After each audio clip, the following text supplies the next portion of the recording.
mayamda hojik tahanjagadoriba wari asi channel asigi subscriber amakhakna aikhoigi WhatsApp ki khuthangda thabirakpa masamakta thokiba asengba wari amakhakni mayamgi maraktasu mahakumna wari share tawningba leiragadi aikhoigi WhatsApp number da adumak thabiraktuna khanganbirakpa yagani aikhoigi WhatsApp number adudi 7005245748 aduga hojik aikhoida iyamba iche Isan inaw mayamna wari thagat piyo haidana wari aikhoida tharaktuna leiriba singado thagalakte haidana waropiba tawbigano nongmada wari singado pulap hapa yadabanina hana call nainaraga akoina amuk mayamna thabirakpa wari singdo samdok sadokpa tawraga amuk recording tawjabanina matam khara changbana thuna hapa ngamjadabani mayamna warsuwana hana call wari sing ngaiminasi sungsoi soidana mayamgi wari singado thagatjarakani aduga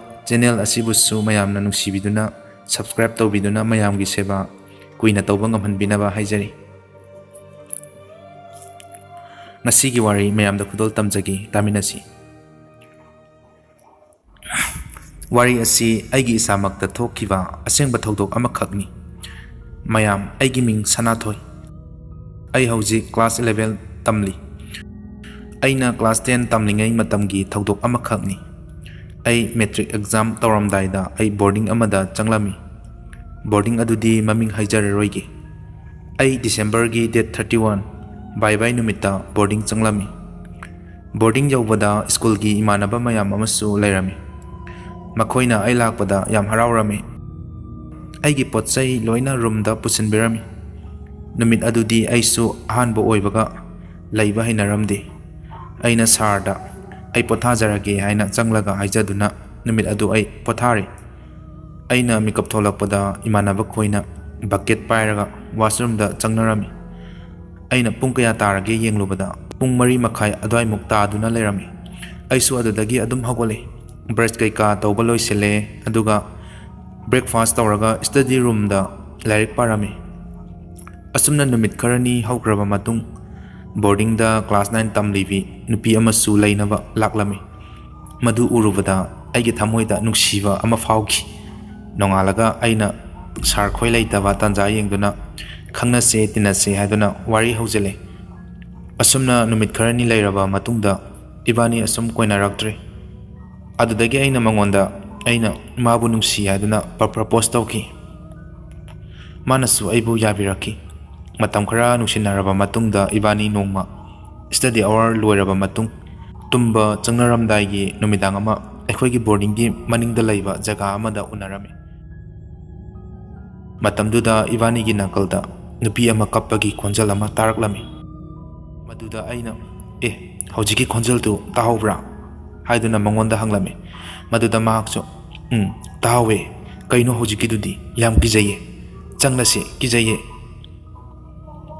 asumna mahaksu hairaklami aina ngaikho kaino yengsi namanabinaga laknaribra yengsiba phajana khangkisi kigano asumna haiki ibani ngahak leiraba matung amuksu takhiba khonjaldo kaplaklami madudagi aina kapliba nakalduda yenglubada laptakna phibam kairabi nupi ama urami saktam adu urubada ai tu chungi madudagi aiga aikoi saiga ibani room lomda chalaklami masu magi room da changkhri aisu aigi room da changli aina aigi room da changbada numidangi pung 12:30 adai muktarami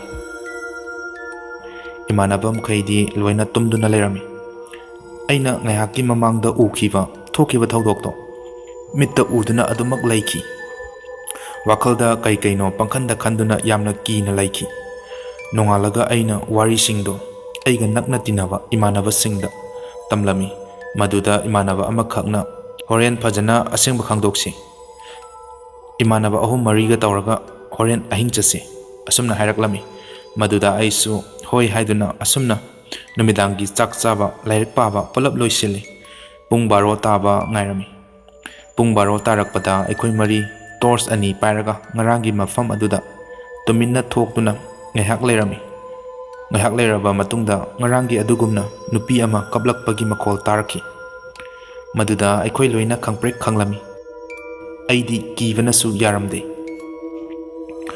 Imanaba amana kaplakpa maikei tamna torch light kapsalami. Maduda kanasu uba fangdi. Ekhoi tu sunglami. Aina makhoida changlasi haibani. Aduda imanaba amana karino khangdokisi haiduna yaramde. Makhoi yaudana ai itomda amuk sangbadusu ai kibadagi makhoiga adum leiba taki. Ngahak leiraga maikei khangdana nupigi khonjelda hik hik kappagi makol ama amuk tarakhi. Ekhoi maikei marida koyeng yengbani. Adubu kanasu leiba udi. Matamdudadi ekhoi kiba faurakhi. Matam aduda nupi ama chenbadi nattabida khonglei yam thuna boarding gi hana toilet oiramba mafam aduda parap sangkhiba ekhoina uhore. Madu urubadadi ekhoi kibadagi parap thuna akoi gi room singda changlaklami. Room yoba kandadi imanaba ama yauramdri. Akoi masen kirasu kina imanabado amuk thiba thorakhi. Akhoina mafamdo yoba kanda imanabado gyan tadana ngasagi mafamduda taduna leirami. Akhoina tumina imanabado pusalaktuna mahaki phamungda pusalaga thamli.